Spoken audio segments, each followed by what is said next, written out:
People are scaling Asta to Universal. Someone got to tell me, are they moving like that? Naruto could blow up the moon in his sleep. They deadass put you in jail, All For One. I ain't gonna lie. Shout out All For One. We just left their strongest fighter to go roam around and do what he wants. Is that what we just did? We gotta put way more respect on the fourth grade Shinobi War because it's being copied. What if new gen villains and old gen protagonists fought each other? Have you ever wondered what would have happened if old generation protagonists fought against new gen villains? Do the new generation villains stand any chance against the legendary old gen characters? Spoiler alert, hell no, brother. I'm gonna be honest, everyone here, oh well, Goro. I mean, I don't know Goro's limits, and I don't know bro's limits right here, because I'm not cut up on One Punch Man, and I've never watched Black Clover, but everyone else is getting stomped on by this man right here in Naruto Uzumaki alone. Well, to answer that, I picked the 7 strongest characters from the villain side and 7 protagonists from the old gen and split them into 5 stages. And if you have watched our previous video, you already know how this works. I'll start by revealing the first stage for both generations. And as the video goes on, I'll slowly keep adding more and more characters until we finally reach the end, where both generations will fight with their full strength. So for starters, we have Luffy from the old gen on one side and Muzan on the other. So here, Luffy.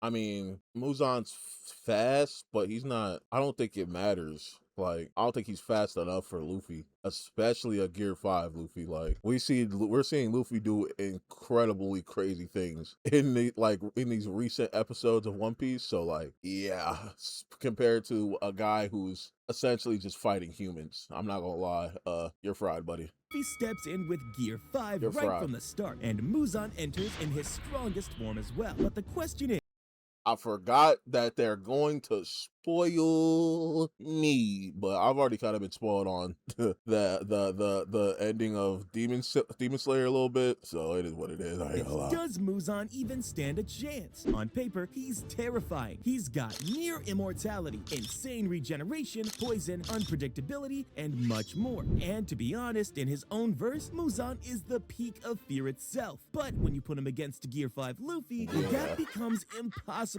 to ignore. Regeneration completely countered by Haki's ability to attack from the inside. Poison, Luffy's durability and resistance shrug it off. Unpredictability. Luffy gets poisoned every other arc. Like, I don't know what to tell you. I ain't gonna lie. At this point, he's just poison proof. I'm not going to lie. I'm gonna be honest with you. Gear 5 is literally chaos incarnate. Luffy turns the battlefield into rubber, plays with physics like a toy, and fights with imagination itself. And then there's raw power. Muzan's feats, tearing apart buildings, blitzing humans, sound monstrous until you compare them to Luffy casually trading blows with Kaido, a Yonko who split the skies with Big Mom. We're talking mountain-level destructive force versus city-level at best. Muzan doesn't even enter the same conversation. And let's not forget, Luffy is sun god Nika. If he really wanted to, he could just manifest a blazing sun right in front of Muzan. And for a demon who can't handle sunlight, that's game over before the fight even gets exciting. Actually true. So in this stage, it isn't close. The old gen takes the win with ease. Now what if we add Kaiju number 9 to the mix? You see, this battle is technically less about Luffy versus Muzan and more about Luffy versus Kaiju number 9. Why? Because Luffy would... I'm not sure about Kaiju. There's okay, hold on. Okay, I haven't watched. Okay, I'm gonna get put some game right quick. Hold on. Just create a sun in the sky, disintegrating Muzan in mere seconds. Muzan might survive if he chose to run from the battlefield, but that wouldn't really count as a fight. So let's see how Luffy versus number 9 plays out. Kaiju number 9 is far more tactical and dangerous than Muzan when it comes to adaptability. He can assimilate weapons, evolve mid-battle, and even fuse with others to grow exponentially stronger. But Gear 5 Luffy is where the gap becomes impossible to close. His strength, shown against Kaido, reaches island-level destruction. His speed scales to top-tier characters like Kizaru, who moves at light speed. And most importantly, Luffy's Haki, especially his advanced armament Haki, let him bypass durability and regeneration completely, striking directly at number 9's core. The only area where number 9 could have an advantage is stamina. We know Gear 5 drains Luffy quickly, but here, that's not really an issue, because Luffy would finish the battle long before stamina becomes a problem. And the moment Luffy lands That's a a fact. single armament-coated punch, it's over, destroying number 9 from the inside out. And if number 9 ever dares to try absorbing him, the result would be the same as we have seen with Kaido when he tried to eat Luffy. So once again, the old gen walks away with the win. Now before we It's move like ahead, crew if battles. you haven't subscribed to our channel yet, what are you waiting for? Go on, click it. Now what if we add Lucius to the new gen side? Okay, so for those of you who don't know about Lucius, let me explain. He's Please, the please main explain. antagonist of the Black Clover verse and possesses 6 different magic attributes: soul magic, time magic, gravity magic, body magic, blood magic, and bone magic. As a devil host, he already has an immense amount of magical power. Now, can Luffy take on all 3 of these villains at once? Well, not likely. You see, if Luffy tries to create a sun to force Muzan out, Lucius could simply block it with a barrier, erase it with time magic, or teleport it away with one of the countless spells in his arsenal. That means Muzan stays in the fight. And as we know, without sunlight, he can't truly be killed. This makes Muzan the perfect distraction. His regeneration, body manipulation, and poison keep him in the game far longer than most opponents could handle. Sure, he can't match Luffy's speed or strength, but he forces Luffy to burn through stamina non-stop. Meanwhile, Kaiju number 9 adds to the pressure, pushing Luffy to expend even more energy. With Muzan and number 9 constantly regenerating and stalling, Lucius gets all the time he needs to dismantle Luffy's body and spirit, and maybe even take control of him, just like he's done with others. So this time, the new gen villains finally score a win. They moving like that in Black Clover? I heard, right, through the streets, you know what I'm saying? Just the word on the street is that Asta, people are scaling Asta to Universal. Now, I cannot deny that. Obviously, I haven't not seen Black Clover, but someone got to tell me, are they moving like that? Please let me know, because I don't know. But it is not the end, because it's time for Stage 2, where we add Gon to the old gen side. Okay, Gon. so here, we're bringing in adult Gon. For those who don't know, in this form, he sacrifices his future potential to maximize his present strength. It's arguably the strongest version of Gon. His aura output and physical power skyrocket, making him a true powerhouse. Shouldn't capable Gon of have been pressure and first? even regeneration specialist. But to be honest, nothing much changes even with Gon added to the Since old he's gen weaker than side. Luffy? Lucius can still dismantle the sun with his magic, keeping Muzan safe, while Muzan and number 9 focus on wearing down both Luffy and Gon. Once their stamina runs out, the villains have the clear advantage. And let's not forget, in anime, after using his adult form, Gon was left on the brink of death. That opens the door for Lucius to use his soul manipulation to resurrect him, turning him into a paladin, just like he did with the others in Black Clover. So Oh. here, once again, the villains take the win. Well, let's push things even further. You know, hold on. Like, hold on. Like, you go say wipe your chin, whatever. Stop glazing. That's a page directly out of Naruto's book. Reviving the dead to have them fight for you. I'm just saying. And also, when you put your ear to the streets, the One Piece nerds is theorizing that's essentially what's going to happen in the final war through Moria's fruit. I'm just saying we got to put way more respect on the fourth great Shinobi War because it's being copied over and over and over again. I'm just saying. It's inspirational, like Curry. It's time for Stage 3, where Meliodas from 7 Deadly Sins joins the old gen side. Ooh. Well, now it's a perfect 3-on-3. So, do our protagonists finally stand a chance? I don't know too much about Meliodas either. I watched season 1, then stopped mid-season 2 because I said, why am I watching this? Season 1 just ended perfectly. Like, they put a perfect little bow on the story. I said, why am I even watching this next season? Like, what are we here for? So I stopped watching it. Let's find I heard out. he's strong, this though. time, Luffy and Gon will be fighting Muzan and number 9 Yeah. with no interference from Lucius. Why? Because Lucius has his own opponent now, Meliodas, who is a direct counter to his magic and manipulation. The fight Yeah. between Luffy, Gon, Muzan, and number 9 plays out much like we saw in Stage 2. Luffy can simply create a sun, forcing Muzan to either disintegrate or run for his life, leaving Okay. number 9 as the only real threat. Back then, Luffy handled number 9 on his own. But this time, with adult Gon fighting alongside him, the battle becomes far too easy for Wash. the old gen side. Even if Lucius tries to help number 9 with his clones, Meliodas will ensure none of them ever reach the battlefield. Now for the main event, Lucius versus Meliodas. Lucius floods the field with clones and angelic soldiers, slows attacks with time magic, and threatens to override Meliodas' very soul. For most fighters, this would be an unwinnable scenario, but Meliodas is the perfect counter. His full counter ability reflects magical attacks right back, nullifying Lucius' clones and angelic barrages in an instant. Full counter was one of my favorite parts of this show, by the way.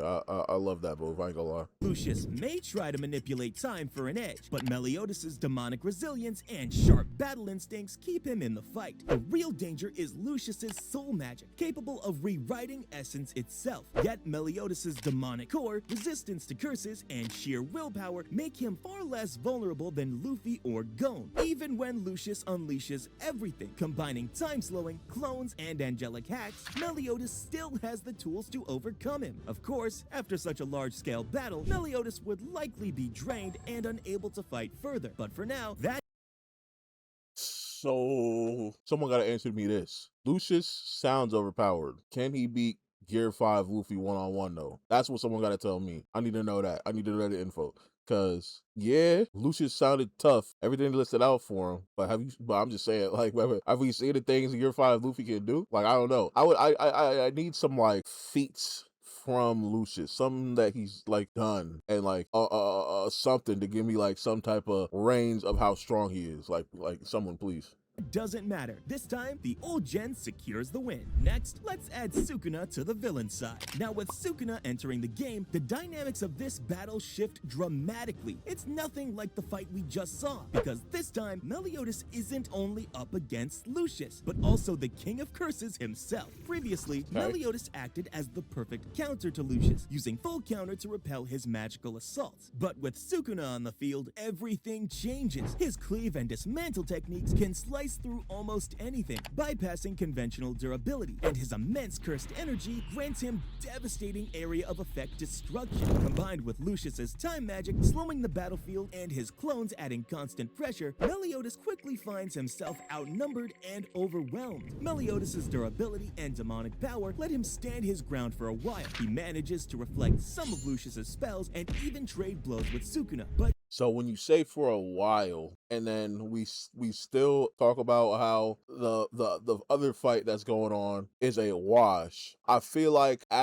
since the other fight is a wash, it doesn't like and Meliodas is able to stand his ground for a while, like you said. Should the other two not be able to come over and overpower? I'm just saying.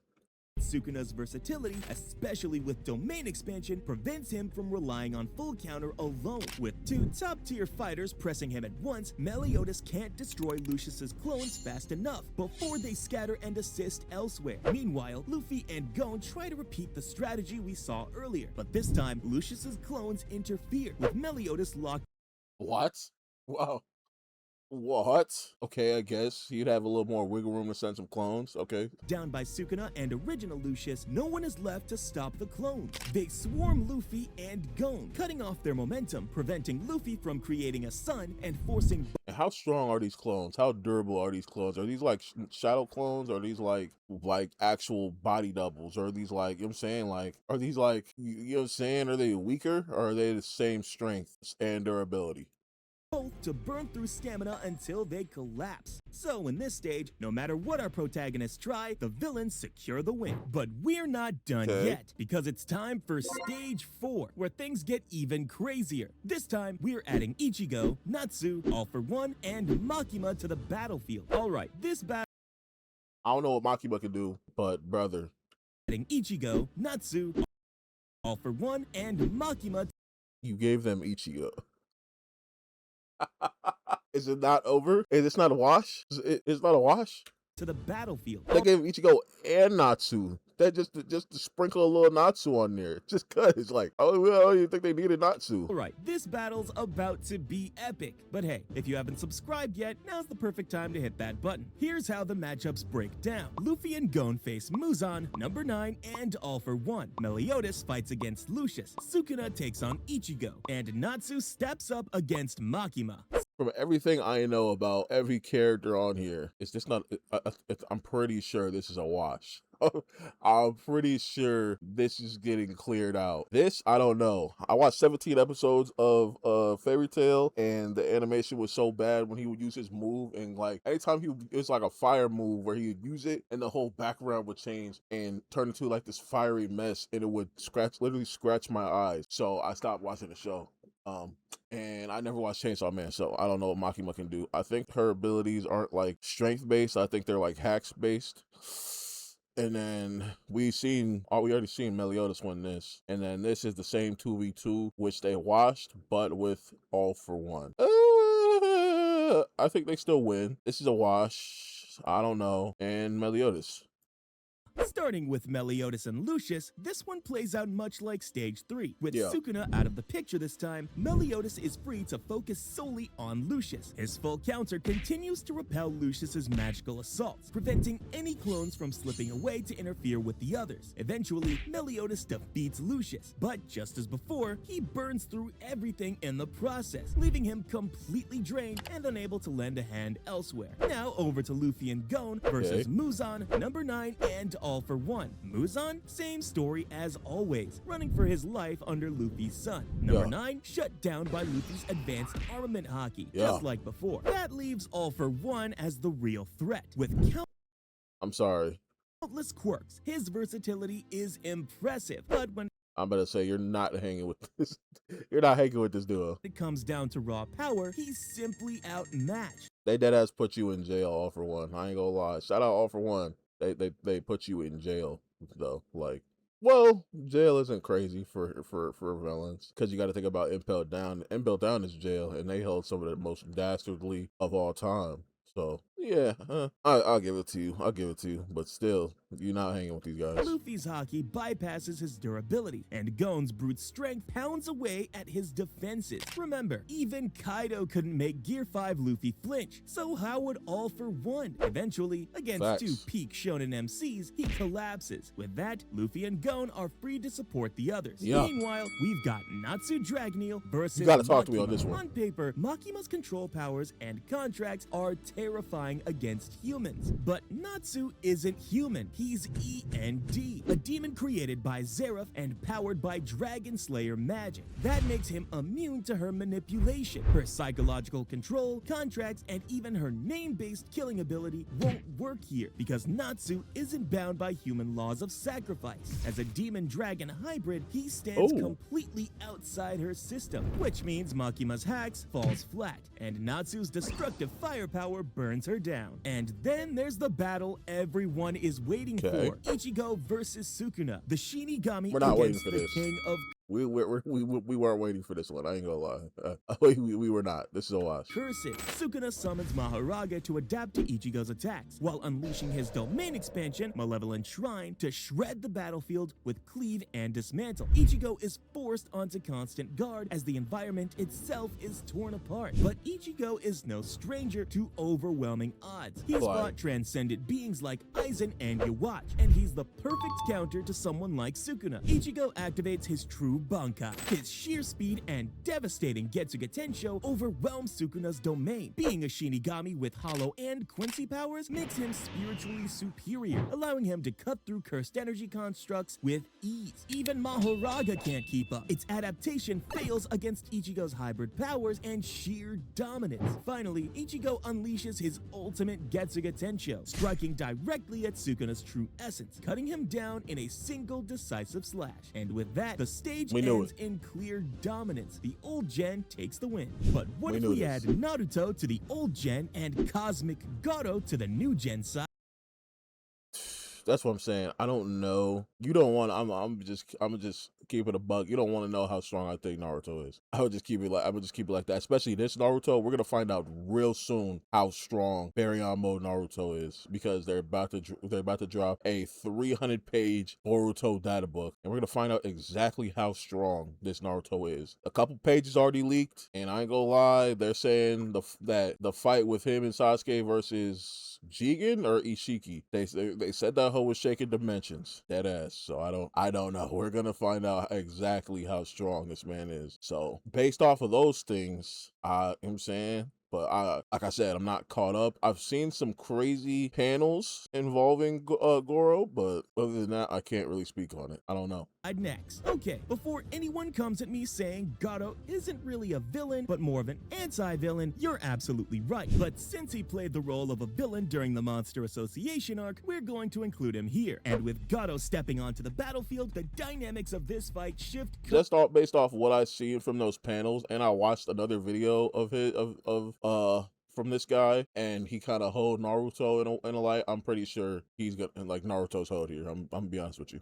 Completely empowered by the influence of God, Gato's body constantly emits lethal levels of cosmic radiation, devastating to anyone nearby. Even S-class heroes couldn't withstand it, including Zombie Man, despite his powerful regenerative abilities. On the villain side, we'll assume Lucius shields his allies with his magic, since he essentially plays the role of a god. But for the old gen side, Gon crumbles instantly, and even Gear 5 Luffy takes a hit. Luckily, with Naruto restoring his stamina, Luffy manages to stay in the fight. Now here's how the matchups break down. Luffy and Naruto team up against Muzan, Number 9, and All for One. Meliodas continues facing Lucius. Natsu battles Makima, and Ichigo goes up against Sukuna. But Gato, these are the same, doesn't waste time. He charges straight for the strongest, Ichigo. And to be honest, wait, did I just see that right? So we just left their strongest fighter to go roam around and do what he wants. Is that what we just did? Is that what just happened? Okay.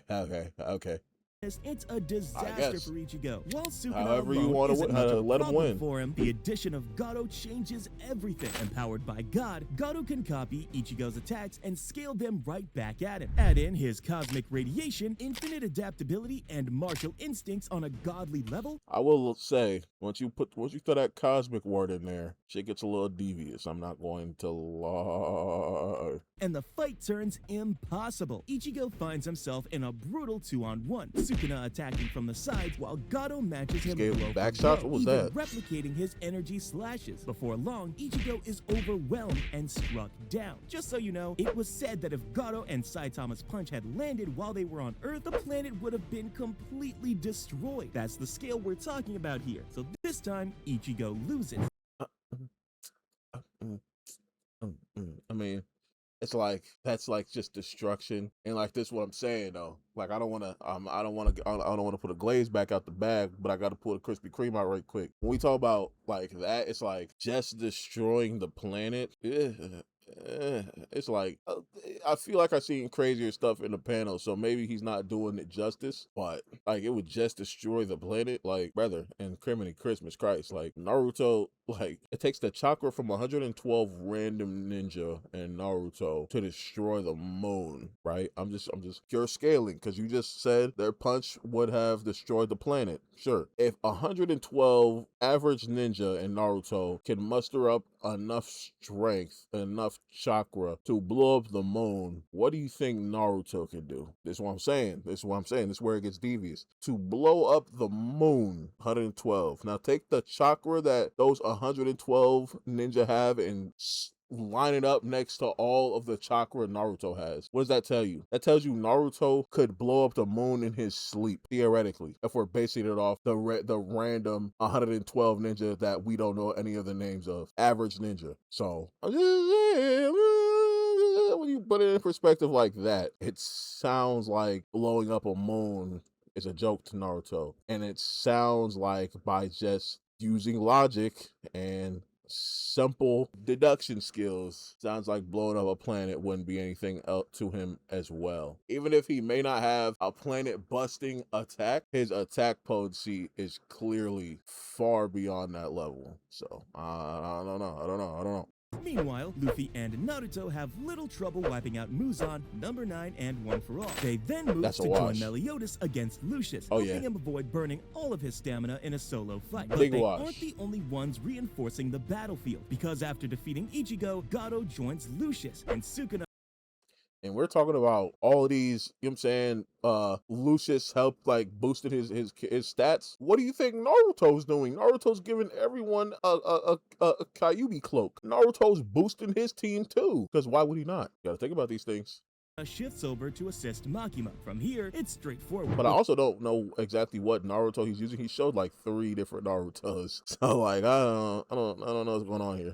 Gato and Lucius teaming up, the old gen side has no realistic chance. New gen win that fight with ease. On the other side, I Natsu guess. defeats Makima, but now has to deal with Sukuna. And once Gato and Lucius arrive to back him up, it doesn't matter what Natsu does. He can't handle all of them together. So this time, the villains take the win. Well, don't lose hope just yet, friends, because it's Son time for Goku. the final stage 5, where humanity... And this is really like, this is really just like Dragon Ball. We're getting beat on and we're waiting for Goku to arrive, bro. Like, come on, bro. What are we doing?